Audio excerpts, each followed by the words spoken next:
Hi everyone, this is Neel Raithatha, also known as the Wax Whisperer.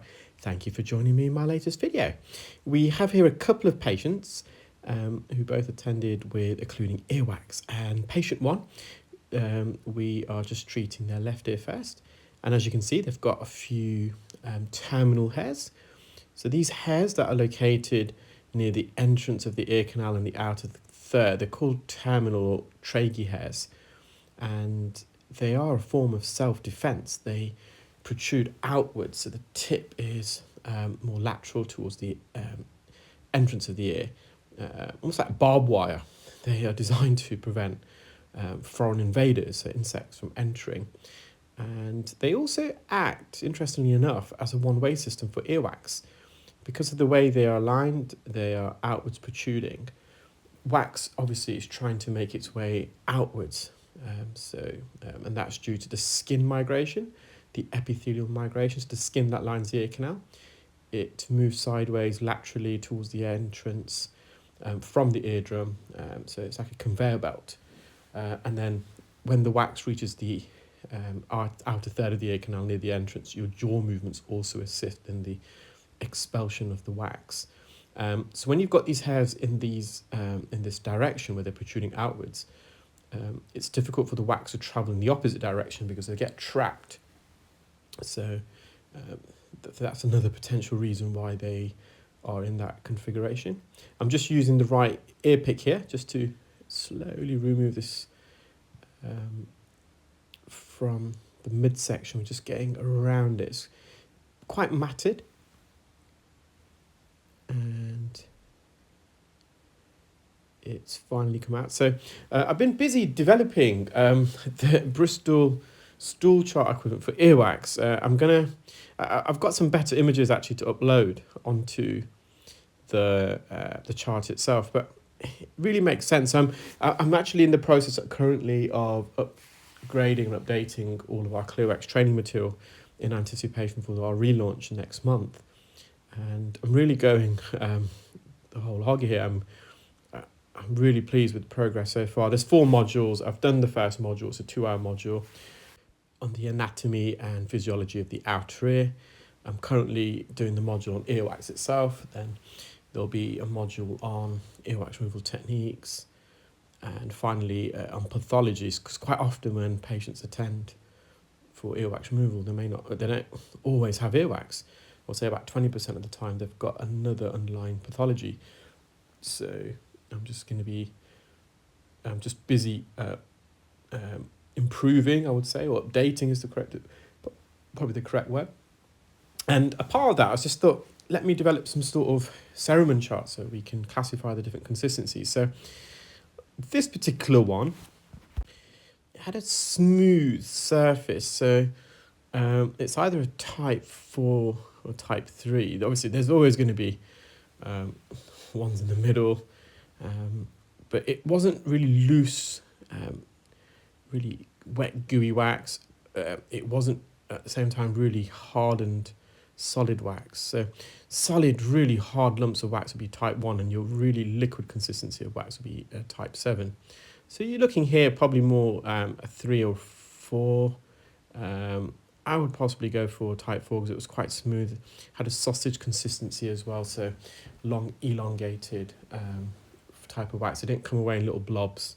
Now this is patient 2. Now patient 2, because we're vacuuming it, it can take away from when we analyse the consistency, but I would definitely class this as a type 6. It's not liquid, but it's quite mushy. So if I were to scoop this out and put it on the tissues, there'll be mushy blobs and without defined edges. So this is definitely a type 6. And what I'm trying to do now is make this into a type 5. So I'm putting some oil in there.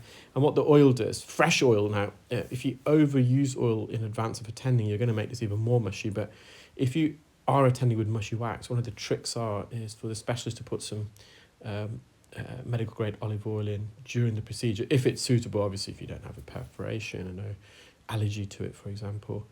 And freshly introduced medical grade olive oil helps to bind the wax together. So but if that's in there for too long, it's going to have the opposite effect. So when it almost coagulates it. I've used food analogies in the past. Some of you may not enjoy them when I do, especially if you're having your dinner right now as you're watching. But it's almost like an egg in a potato cake or fish cake recipe. It just binds it together, makes it easier to remove. Otherwise, it's just way too mushy. And when it's mushy, it's blocking the inside of the tube as well, and you just don't really get that suction grip. So I've cleared the outer half, and it is quite occluding. It's all the way around the edge. There's a bit of a gap opening bottom left of screen, so I think the patient already could hear a bit better. Once more, like patient 1, they have got these terminal hairs. So the terminal hairs differ to the vellus hairs. So the vellus hairs are the invisible, really fine structured hairs that we find on most part of our bodies. We also get it in the ear, more, well, I would say probably not inside the ear, but more around the pinna, the auricle, so the flap of cartilage either side of our head, especially at the back of the ear there and around the edge. They're very vellus type of hairs, so like peach hairs, that's another way of describing them. And they're there for thermoregulation. They also extrude some sebum. They got some sebaceous glands. It's an oily lipid secretion to help moisturize and lubricate the skin, to try and prevent it from drying and cracking. It has also got some antimicrobial effects because it's slightly acidic, so the acidity helps to prevent more pathogenic bacteria which prefer neutral pH conditions. So I've just put some more oil in here, and again you can see it's really worked well. It's binding it together, so it's turning it almost from a type 6, which is mushy blobs with ragged consistencies, to a type 5, which is soft blobs with clear cut edges. So it is actually based on the Bristol stool chart, even the descriptions. And it kind of makes sense. Stool, as with earwax, it's all about the water content. In terms of earwax, it's lipid content. So the more lipid content in the earwax, the more wetter the wax, and less lipid content, the more drier the wax. And I'm guessing that's the same with the stool. So the more, well, I think obviously if you have diarrhea,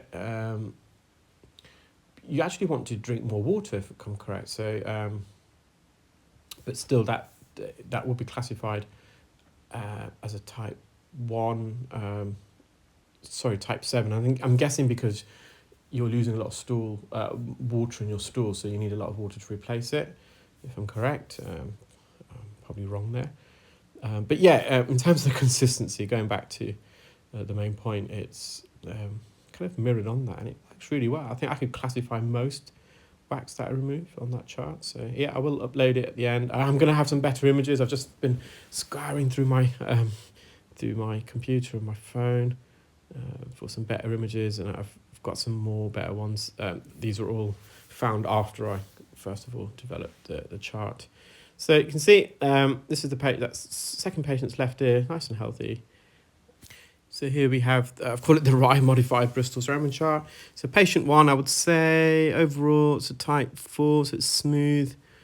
And the second patient, definitely type 6, and we turned it into a type 5. Well, I hope you enjoyed that video, guys. Take care, keep well, and speak soon. Bye.